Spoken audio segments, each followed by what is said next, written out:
My name is Uvlan Marrow, and I am 72 years old. Most people said my husband had the kindest smile they had ever seen. That smile almost destroyed me. I still remember the morning clear as glass. The courtroom was quiet, too quiet.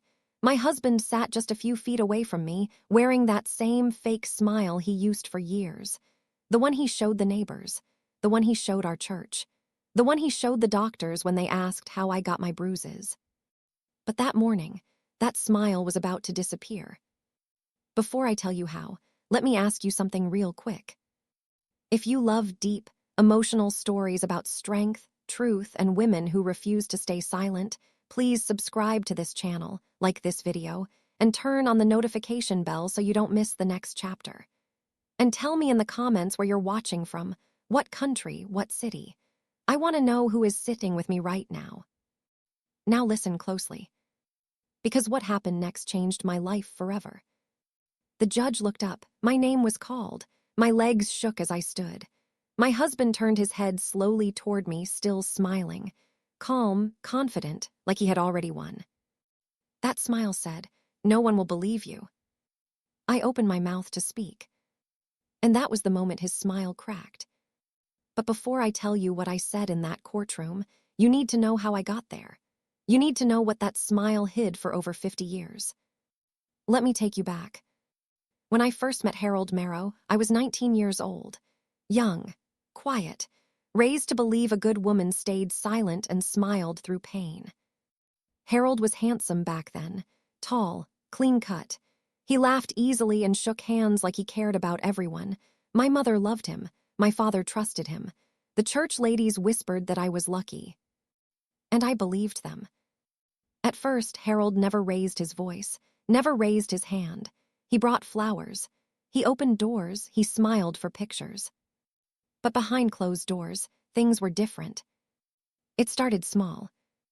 A hard grip on my arm when dinner was late. A sharp whisper in my ear when I spoke too much. A look that told me I had done something wrong, even when I didn't know what it was. Then came the apologies. "I didn't mean it, Uva. You made me upset. You know how stressed I am." And always, always that smile. In public, Harold was perfect. At home, he was a storm. Years passed. Children grew. Bruises were hidden under long sleeves. Tears were wiped before church. Lies became habits. If anyone asked, I said I was fine. I told myself I was strong. I told myself it was normal. I told myself it would stop. It never did. The worst part wasn't the pain. It was the pretending. Every Sunday, Harold held my hand in church, smiling, singing hymns. People called him a good man, a loving husband. I sat beside him, my heart pounding, my body aching, wondering if I would survive another week. Then came that night. The night everything went too far. We were alone in the kitchen. The house was quiet. I had dropped a plate by accident. It shattered on the floor. Harold's smile vanished. His eyes changed. He stepped toward me fast. I remember the sound of my back hitting the wall, the sharp pain in my side, the way my breath left my body all at once. When it was over, he stood there breathing hard. Then, just like always, he fixed his shirt, looked in the mirror, and smiled. "Clean this up," he said calmly. That night, I didn't sleep. I sat on the edge of the bed, holding my ribs, staring at the door. Something inside me broke, but something else woke up. The next morning, Harold acted like nothing happened. He drank his coffee, read the paper, smiled at me. But I was done hiding. I made a decision that scared me more than anything I had ever done. I picked up the phone. And that call is what led me to the courtroom. Back to the moment where I stood on shaking legs, staring at the man who hurt me for decades, while the whole room waited for me to speak. My husband's smile was still there. But it wouldn't be for long. Because what I was about to say next would wipe it off his face forever. And when the judge asked me my first question, my husband finally realized I was no longer afraid. When the judge asked me to speak, my mouth went dry. I looked down at my hands. They were shaking. Old hands, wrinkled hands, hands that had cooked, cleaned, held bobbies, wiped tears, and hidden pain. I lifted my head. Harold was still smiling. That smile followed me for years. It followed me into grocery stores, into church pews, into hospital rooms. It told the world he was good. And it told me I was alone. The judge said my name again, gently this time. "Mrs. Marrow, you may begin." I took one deep breath. And then I spoke. "My husband is not the man you think he is." The room shifted. Harold's smile twitched, just a little, like a crack in glass. But he recovered fast. He leaned back in his chair, calm, confident, like this was all a show. So I stopped. I didn't rush. I didn't shout. I did the one thing he never expected. I told the truth slowly. But before I tell you what I said next, let me take you back again, because the truth did not begin in that courtroom. It began years earlier, the day I realized silence was killing me. I remember the first time I thought about leaving. I was 46. My youngest had just moved out. The house felt empty, quiet. That should have felt peaceful. Instead, it felt dangerous. Harold didn't like quiet. Quiet gave me space to think, and thinking was not allowed. One night, he accused me of hiding money. I was, but facts never mattered. He stood in front of the door, blocking it. His voice was low, calm, almost kind. "You think you can survive without me?" he asked. I believed him when he said no. That night, I slept on the floor of the bathroom, locked inside, hugging my knees like a child. The next morning, he smiled and made breakfast. And I stayed. Years passed like that. Pain, apology, smile, repeat. People praised him. They told me I was lucky. I stopped correcting them. Then came the doctor visit. I had fallen, or at least that's what I told the nurse. The doctor looked at the marks on my arm. Too many, too old. She asked softly, "Are you safe at home?" Harold squeezed my hand, smiling. I nodded. That night, I cried so hard my chest hurt. But something had changed. For the first time, someone had seen through the smile. And that thought stayed with me. Back in the courtroom, the judge leaned forward. "Please continue," she said. I looked straight at Harold. "For over 50 years, I said, this man hurt me behind closed doors." Harold's lawyer stood up fast. "Objection," he said. "No proof." Harold smiled wider, like he had one again. But I wasn't finished. I reached into my bag. Slowly. Deliberately. And I pulled out a thick folder. Harold's smile froze. Inside that folder were things I had hidden for years. Photos, notes, dates, doctor visits, messages I never sent. I placed the folder on the table. A quiet sound. But in that room, it sounded loud. Harold leaned forward. "What is that?" he whispered. I didn't answer him. I looked at the judge. "That," I said, "is my life." The judge nodded for the bailiff to take the folder. As it was carried away, Harold stood up halfway from his chair. "Evelyn," he hissed, his smile gone now, his voice sharp and angry. "Sit down." Gasps filled the room. The judge's voice rang out. "Sir, sit down." For the first time in decades, Harold obeyed someone else. But I knew him. I knew that look in his eyes. That was not fear yet. That was rage. And I knew something bad was coming. Because when the judge opened the folder and paused, her eyes widening just a little, I realized the truth was finally out. But I also realized something else.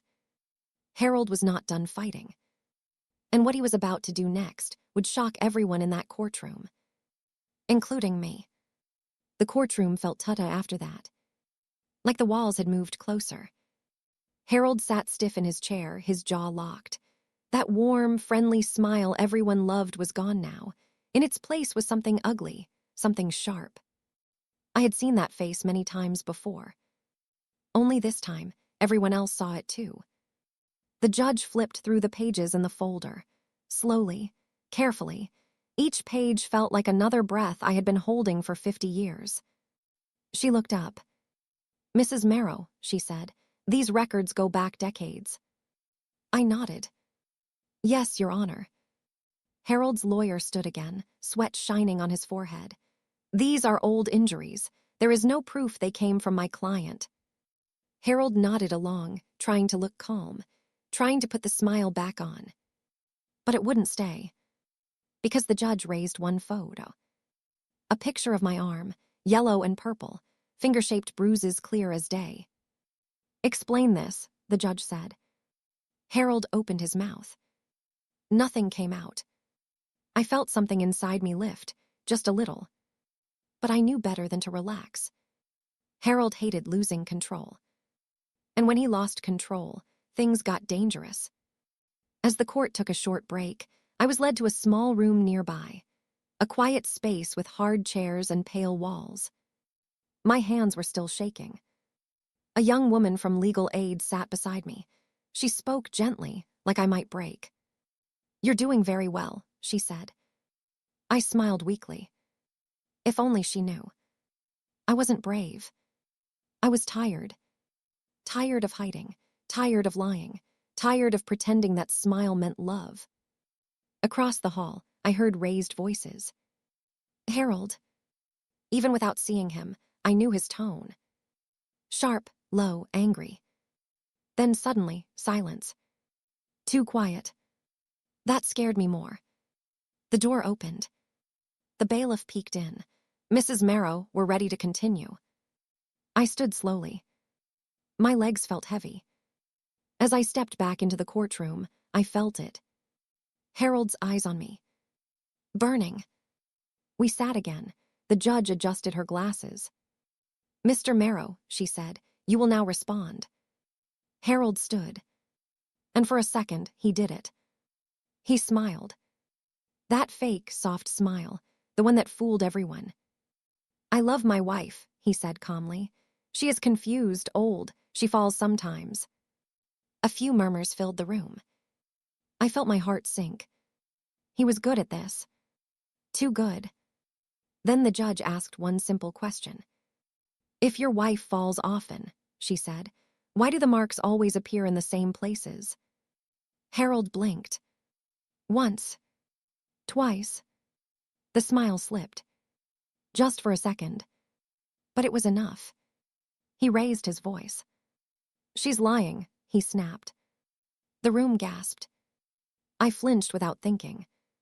The judge's face hardened. "Sir," she said firmly, "lower your voice." Harold's hands curled into fists. I knew that posture, the tight shoulders, the stiff jaw. That was the man from my kitchen, from my bedroom, from my nightmares. And now, he was standing in front of everyone. The mask was cracking. But then, he did something I never expected. He turned and pointed at me. "If she's hurt," he shouted, "it's because she provokes me." The room exploded in noise. The judge slammed her gavel.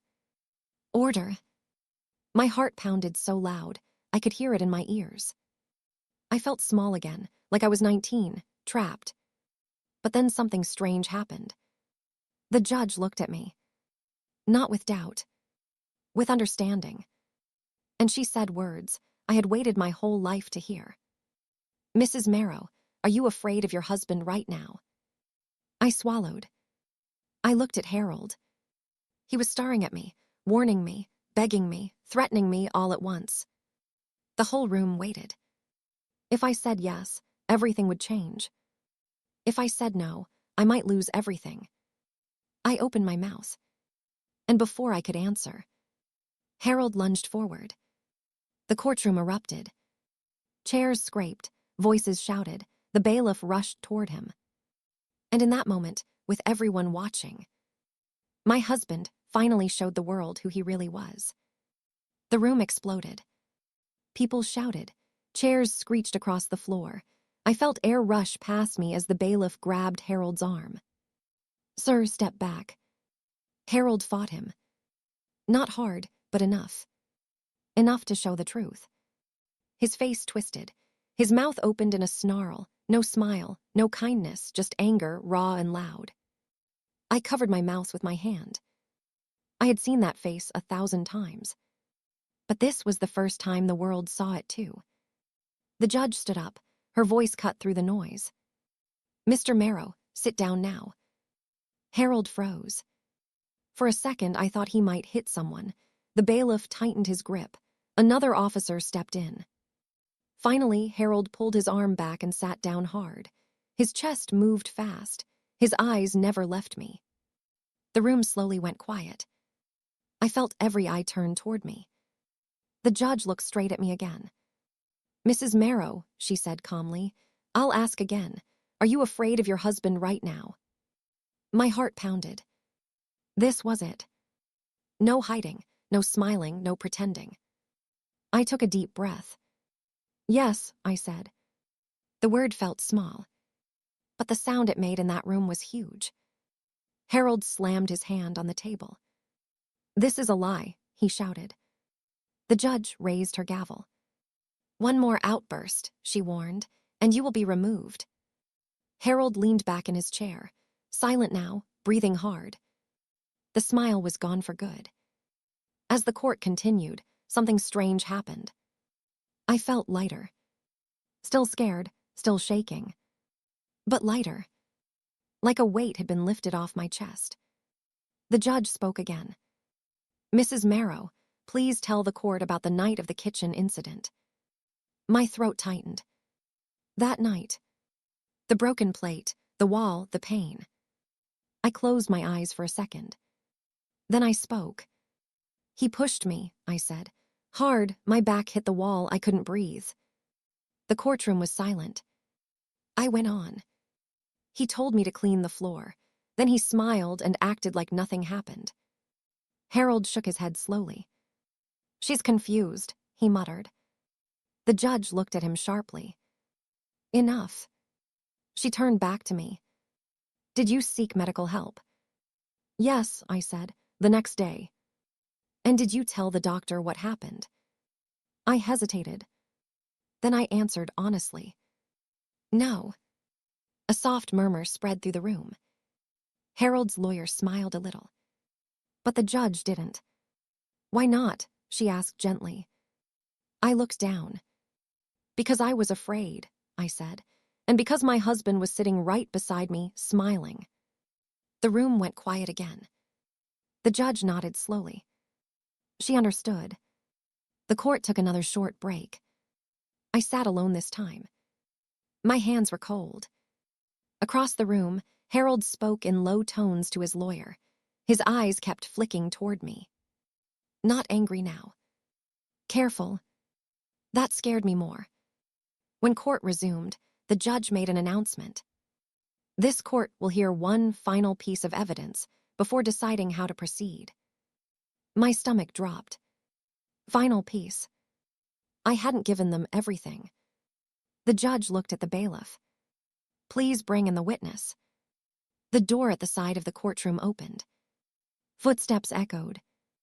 And when I saw who walked in, my breath caught in my throat. Because this was someone Harold never thought would speak. And if they told the truth, everything would change. The door closed behind the witness with a soft click. The sound felt loud. Every head in the courtroom turned. My heart stopped for a moment. It was Lena, our neighbor. The same woman who used to bring over soup when she thought I was sick. The same woman who once knocked on our door late at night after hearing shouting, then quietly walked away when Harold smiled and said everything was fine. She looked smaller than I remembered, older, nervous. Her hands trembled as she held the railing. Harold's face drained of color.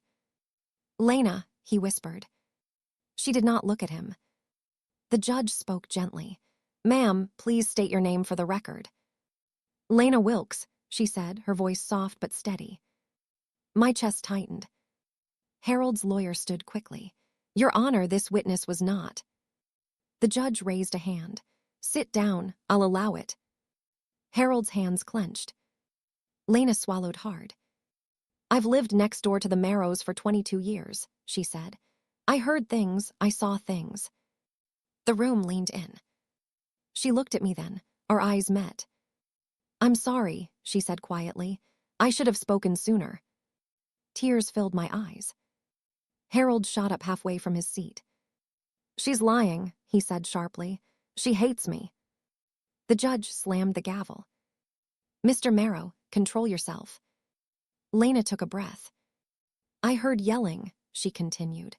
Crying, I saw bruises on Evelyn's arms and neck. I asked her once if she was okay. She paused. She smiled and said she fell. The judge looked at me.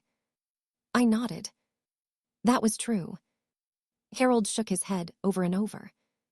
She's making this up, he muttered.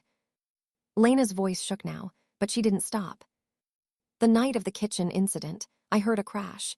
Then I heard Evelyn scream. Gasps rippled through the room. I almost called the police, Lena said, but I was scared. He was always so nice in public. She looked at Harold for the first time. And flinched. That's when I realized the smile was fake. The judge leaned back in her chair, her face unreadable. Harold's lawyer whispered urgently to him. Harold whispered back. Too loud. I told you to stay quiet, he hissed. Lena stiffened. The judge's eyes snapped up. What did you say, Mr. Marrow? Harold froze. I was talking to my lawyer, he said quickly. But the damage was done. The room felt different now. He wasn't the calm husband anymore. He was cornered. The judge dismissed Lena. As she walked past me, she reached out and squeezed my hand. Just once. That small touch felt bigger than everything else. Court resumed. The judge cleared her throat. This court will now consider immediate safety measures. Harold's head snapped up. What? He said. The judge looked straight at him. Based on testimony and behavior witnessed today, she said, I am ordering that Mr. Marrow have no contact with Mrs. Marrow until further notice. Harold stood up fully this time. You can't do that, he shouted. The bailiff moved instantly. I felt my legs weaken. No contact. No more living under the same roof. No more pretending. Harold stared at me like he didn't recognize me. You did this, he said through clenched teeth. The judge slammed the gavel again. Remove him from the courtroom. Gasps filled the room as the bailiffs grabbed Harold's arms. He struggled. And then he turned his head slowly toward me. For a split second, the old smile tried to return. But it failed. Because what I saw instead was fear. Real fear. And as he was dragged away, he shouted something that made my blood run cold. This isn't over, Evelyn. The doors slammed shut behind him. The room fell silent. My hands shook. Because I knew him. And I knew he meant it. The courtroom stayed quiet long after Harold was taken away. I sat there frozen. My ears rang. My chest felt tight. Part of me wanted to cry. Another part wanted to run. For the first time in over 50 years, Harold was not beside me. That should have felt like relief. Instead, it felt strange, heavy, scary. Because when you live in fear for so long, peace can feel unsafe. The judge spoke again, softer now.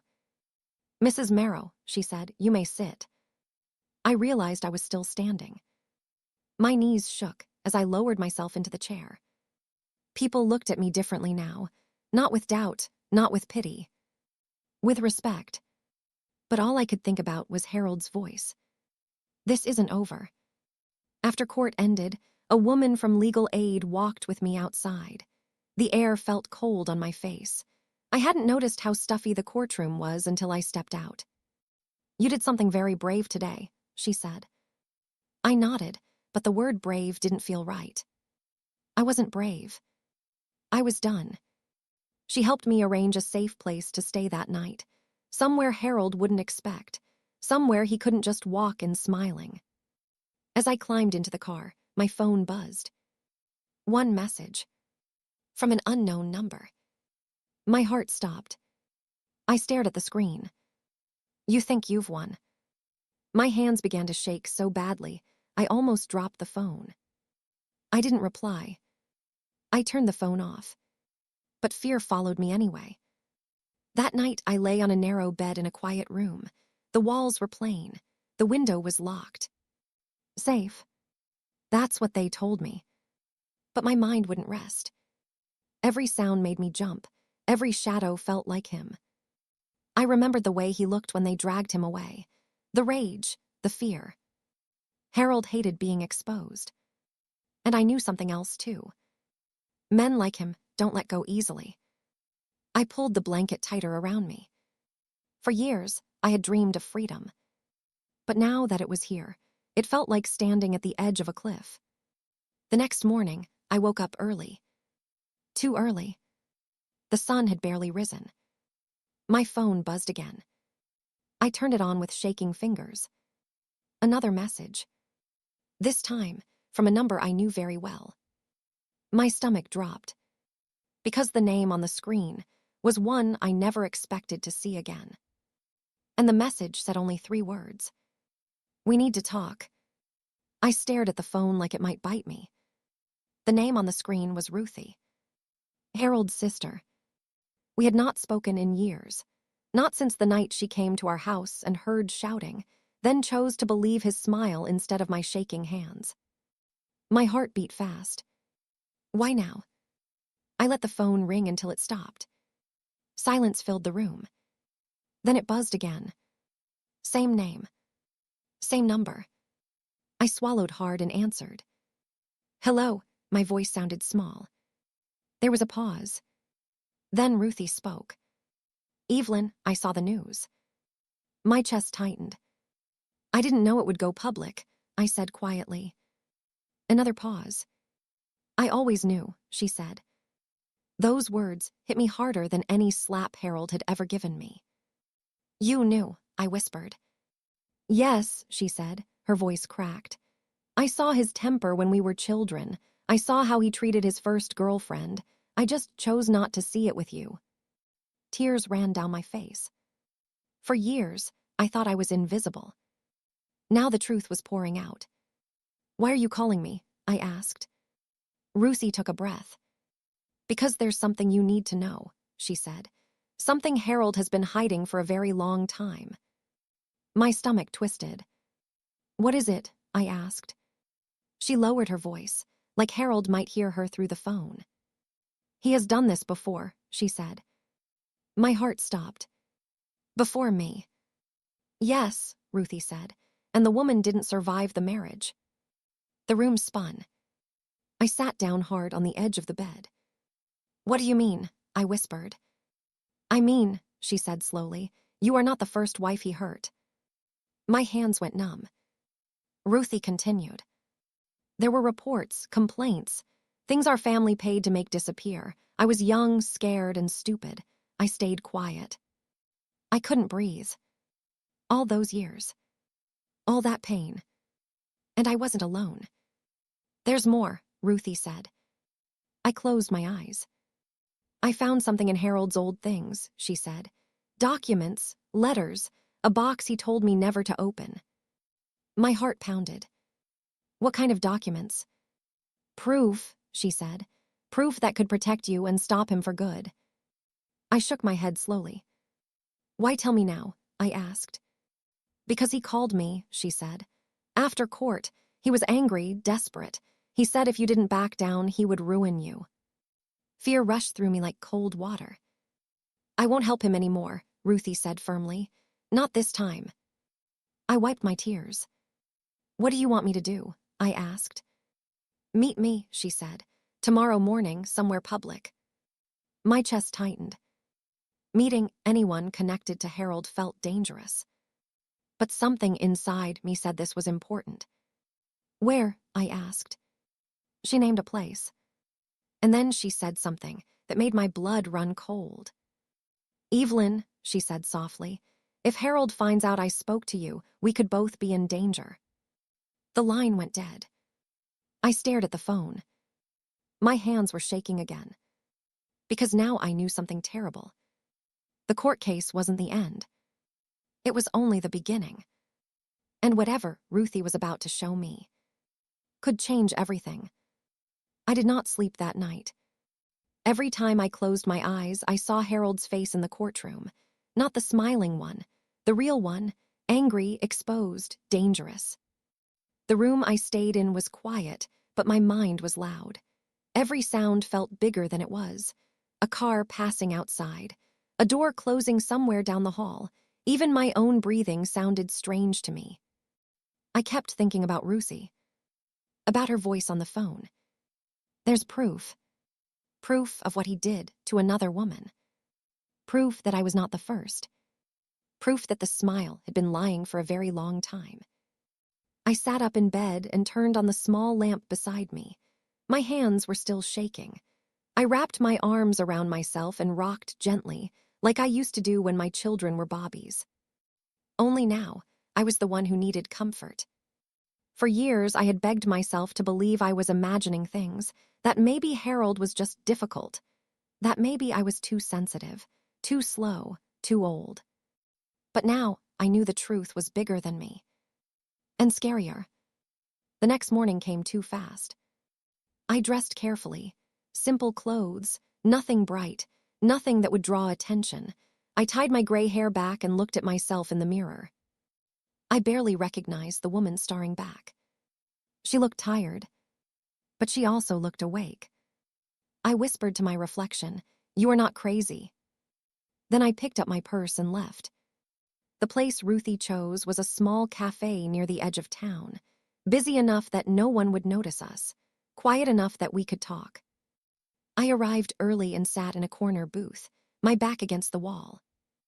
I watched the door. Every time it opened, my heart jumped. What if Harold followed her?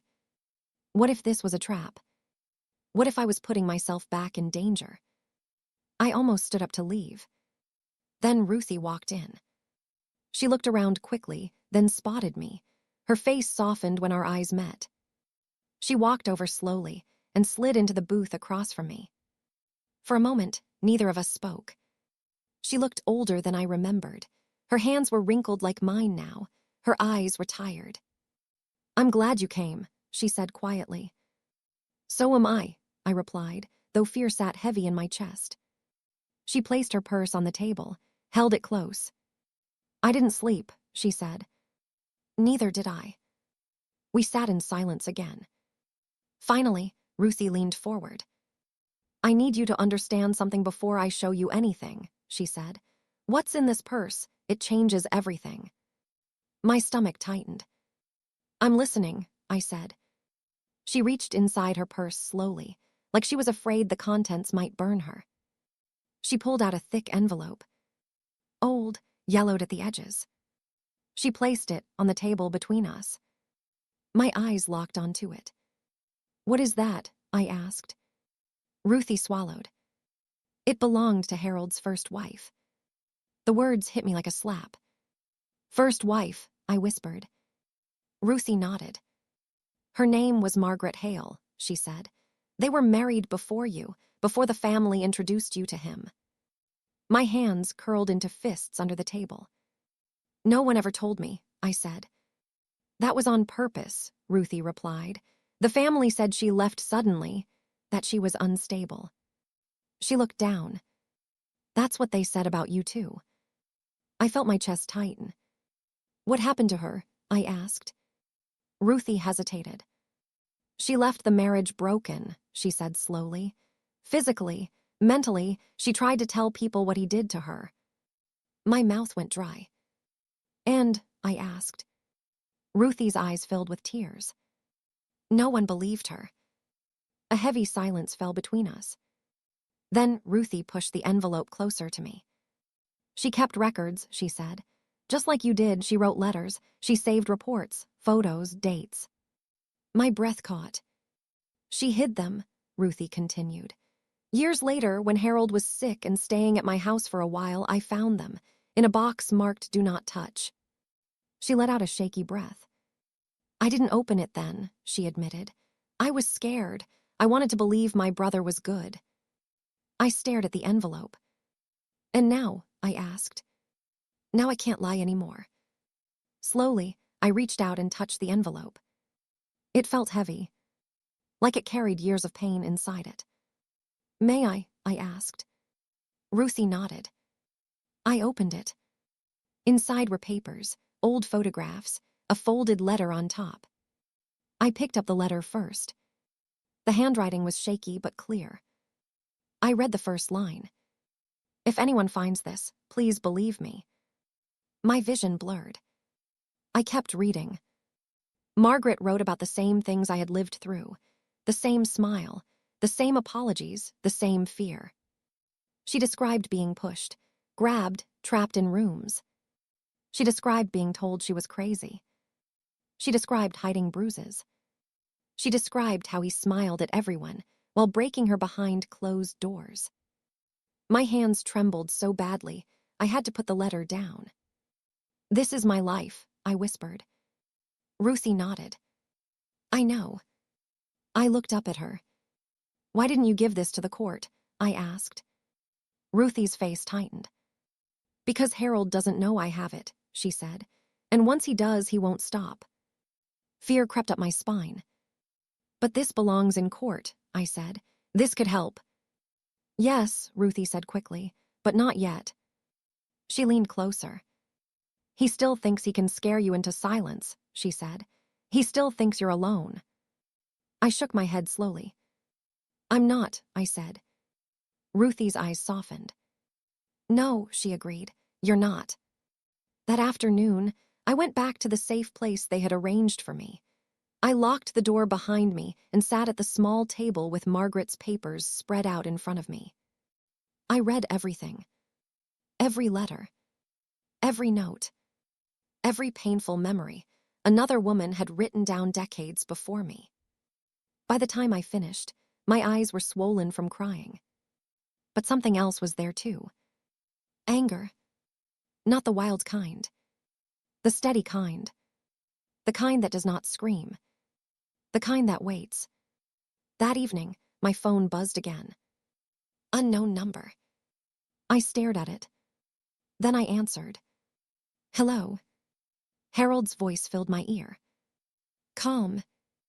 Too calm. So, he said, you're hiding now. My stomach dropped. How did you get this number? I asked. He laughed softly. You forget, he said. I know people. I said nothing. I hear you're meeting with my sister, he continued. My heart raced. Stay away from her, he warned. This is between you and me. My hands shook, but I forced my voice to stay steady. No, I said. There was a pause. Then his voice changed. Low. Cold. You always did like to pretend you were brave, he said. Let me remind you who I am. Fear rushed through me. I'm not pretending anymore, I said. Another pause. Then he laughed. We'll see, he said. Court isn't over yet. The line went dead. I stared at the phone. Because now I knew something for sure. Harold knew I wasn't alone anymore. And that made him dangerous. But it also made him desperate. And desperate men make mistakes. That night, as I placed Margaret's letter carefully back into the envelope, I made a promise. Not just to myself, but to her. I would not let the smile win again. And when this went back to court, I would bring the truth with me. All of it. Even the part he never thought would come to light.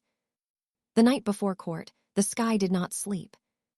Rain tapped softly against the window, slow and steady, like fingers counting time. I sat at the small table in the safe room, Margaret's envelope open in front of me again. I had read everything at least 3 times. Still, my hands shook every time I touched the papers. Not because I was unsure, but because I knew what tomorrow would bring.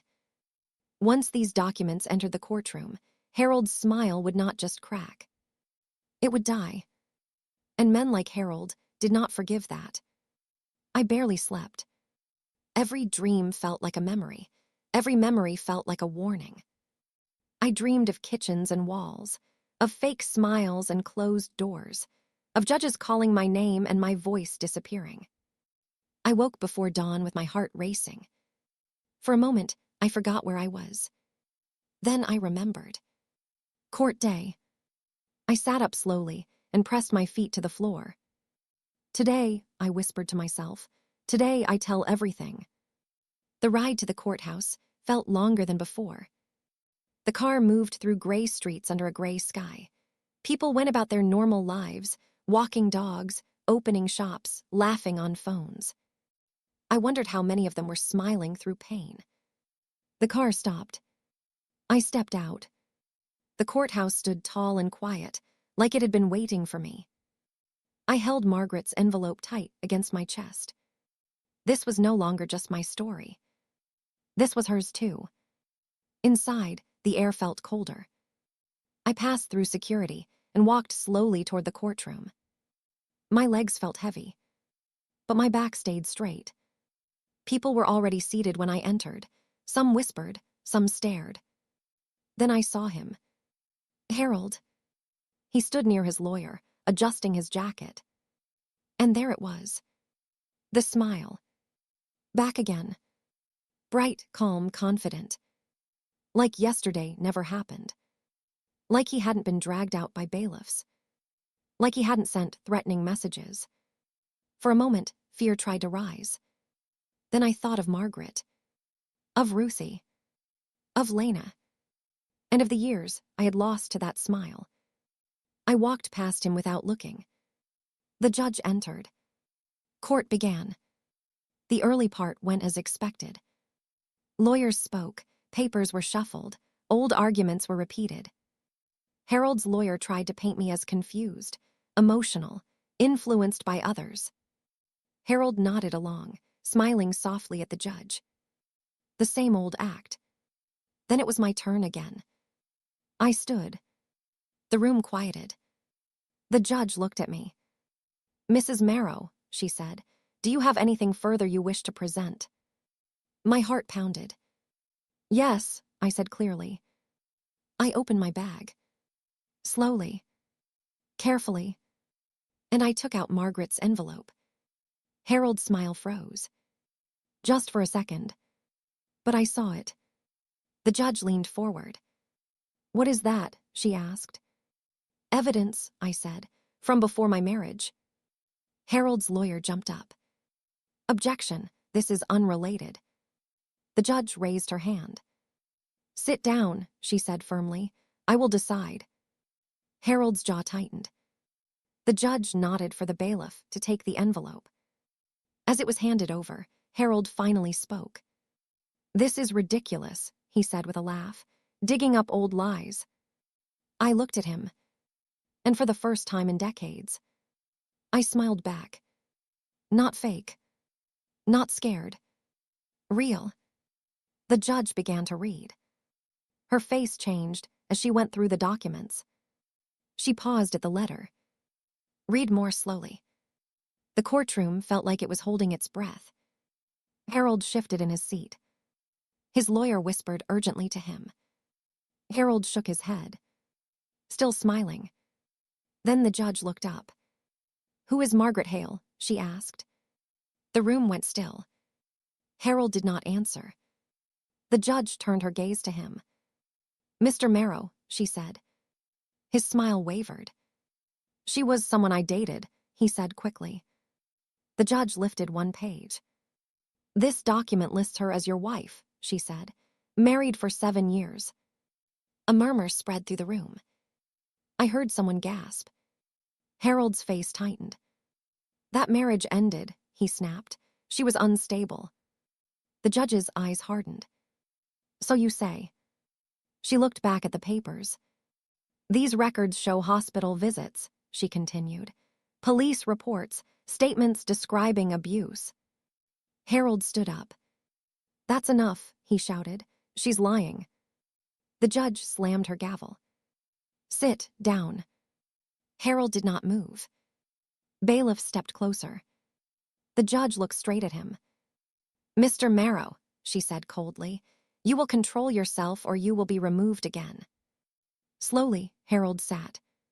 The smile was gone. Gone completely. What replaced it was something I had only ever seen in private. Pure rage. The judge turned to me. "Mrs. Marrow," she said, "how did you obtain these documents?" I took a deep breath. "From Mr. Marrow's sister," I said, "who found them hidden." Ruthie was seated quietly in the back. She met my eyes and nodded. The judge made a note. Then she said words I will never forget. "This court recognizes a clear pattern of behavior." My heart skipped. She continued. "A pattern of abuse hidden behind public charm." Harold's lawyer stood again. "Your Honor." The judge cut him off. "No," she said, "I have heard enough." She turned to Harold. "Your behavior in this courtroom, combined with testimony and evidence from 2 marriages, is deeply concerning." Harold laughed sharply. "You're taking her side," he demanded. "I am taking the side of truth," the judge replied. Then something happened that I did not expect. Harold spoke calmly. Too calmly. "You think you know me," he said, "but you don't." He turned toward me. "Evelyn," he said softly, "tell them about the night you hit me." Gasps filled the room. My heart stopped. The judge looked at me. "Is that true?" she asked. Harold smiled again. There it was. The last attempt. The final trick. I swallowed. "Yes," I said. The room buzzed. Harold's smile grew wider. "I did," I continued. "After years of being hurt, I pushed him away once." Silence fell. Harold opened his mouth to speak. But the judge raised her hand. "And did that action come after abuse?" she asked. "Yes," I said. "It came after being trapped, threatened, and hurt." The judge nodded. "Self-defense," she said. Harold's smile collapsed. Completely. For the first time, he looked afraid. The judge leaned back. "This court will not tolerate manipulation," she said, "nor intimidation." She looked at Harold. "Your attempt to rewrite history has failed." She looked at me. "Mrs. Marrow, you have shown courage." Tears filled my eyes. Then the judge said the words Harold never expected to hear. "This court will proceed with full protective measures and refer this case for further action." Harold stood up, shaking. "This isn't finished," he said. The judge looked at him coldly. "For you," she said, "it is." Bailiffs moved closer. Harold turned toward me. His face twisted. No smile. No mask. Just hatred. "You ruined me," he whispered. I met his eyes. "No," I said quietly, "you did." As he was escorted out, people watched in silence. No smiles. No praise. Just truth. I sat down slowly. My body trembled. But inside, something was finally still.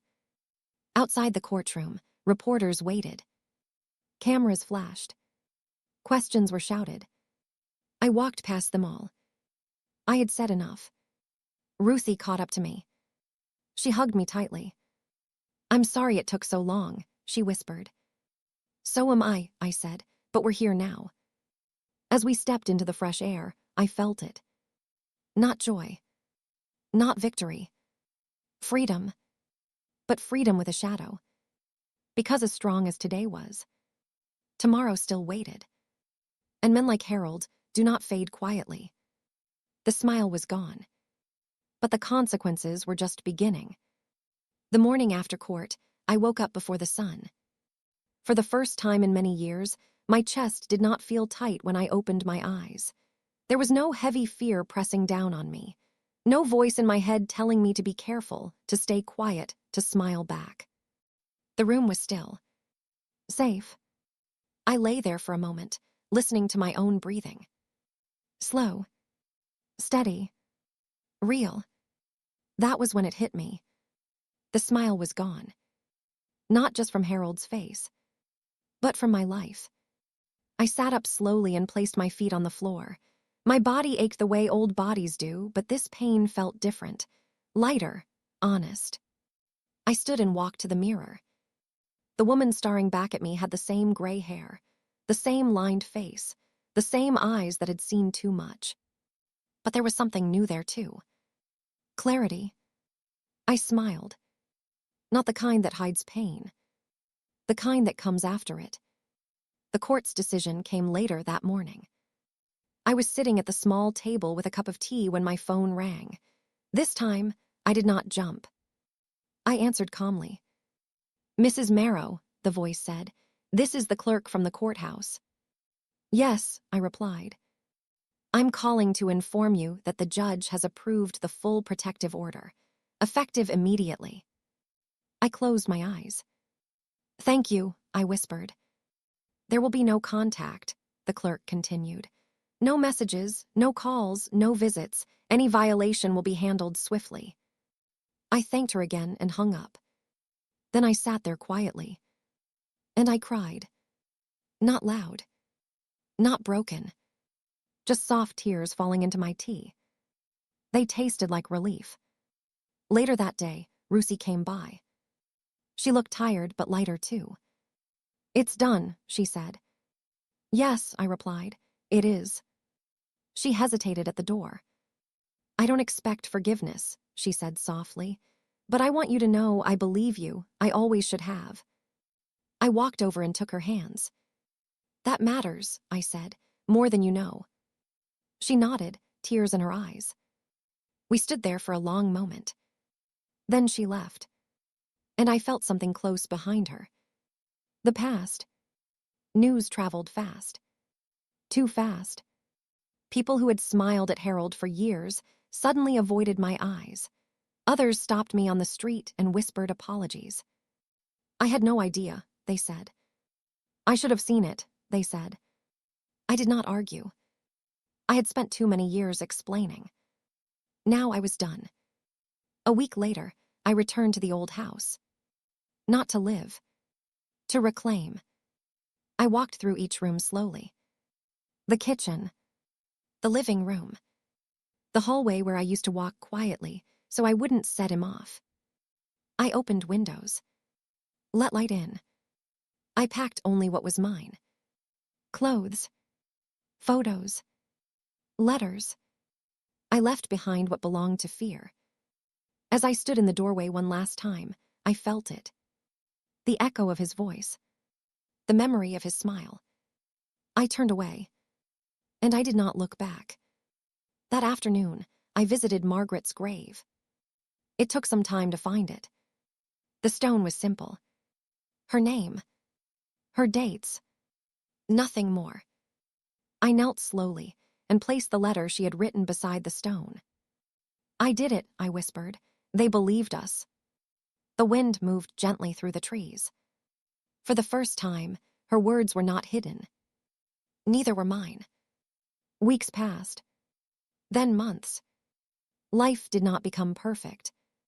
Healing never is. Some nights, I still woke up shaking.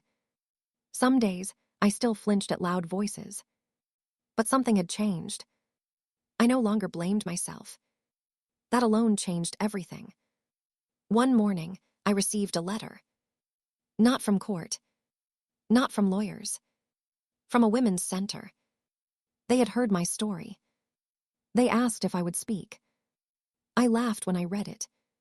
Me? Speak. But then I remembered the judge's question. "Are you afraid right now?"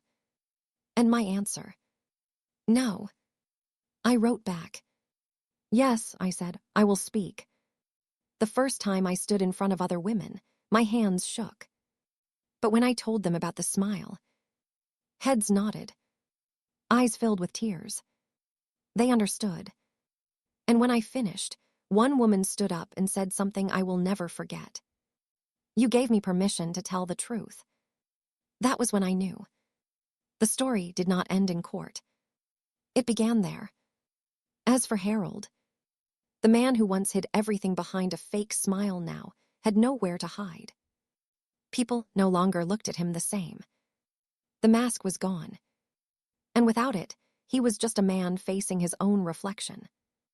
I did not follow his story. I did not need to. My life was finally my own. On my 73rd birthday, I baked a cake. Just for myself. I sat by the window, sunlight on my face, and thought about how far I had come. I raised my fork and smiled. A real one. Before I end, let me speak directly to you watching this. If you are hiding behind a smile, if you are scared, no one will believe you. If you think it's too late, it is not. I was 72 years old when I told the truth. And the next morning, I wiped that fake smile off in court. If this story touched you, please like this video, subscribe to this channel, and turn on the notification bell so you don't miss more powerful stories like this. And tell me in the comments, where are you watching from? You are not alone. If you are still listening to my voice right now, I want you to know something. You stayed because something in this story touched you. Maybe it reminded you of your own life. Maybe it reminded you of someone you love. Or maybe it stirred a feeling you've been trying to push away for a long time. And that is okay. Stories like this are not easy to hear. They are not meant to be. They are meant to wake us up. For most of my life, I thought silence was strength. I thought smiling through pain meant I was being good, patient, loyal. I thought keeping secrets was the price of love. I was wrong. Silence nearly erased me. And I know I am not the only one. Some of you watching right now are smiling the same way I used to smile. Smiling for your family. Smiling for your friends. Smiling so nobody asks questions you are too tired to answer. But inside, you are breaking. You tell yourself it is not that bad. You tell yourself others have it worse. You tell yourself you will speak up tomorrow. Tomorrow becomes years. Years become a lifetime.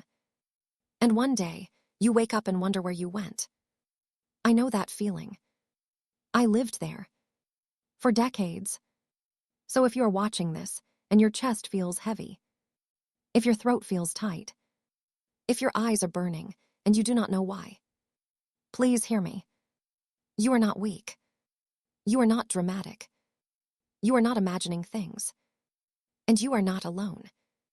Pain does not always look loud. Sometimes it looks like a quiet woman who keeps showing up anyway. Sometimes it looks like a man who jokes so no one sees his fear. Sometimes it looks like a smile that hides bruises no one notices. Abuse does not always scream. Sometimes it whispers. And those whispers can destroy a life if they go unanswered.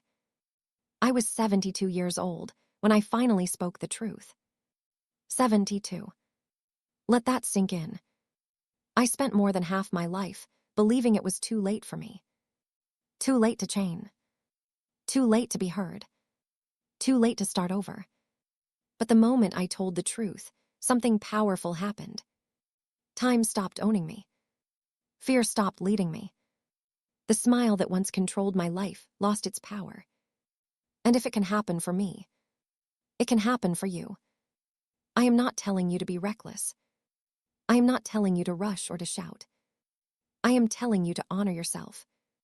Even if the first step is small. Even if the first step is silent.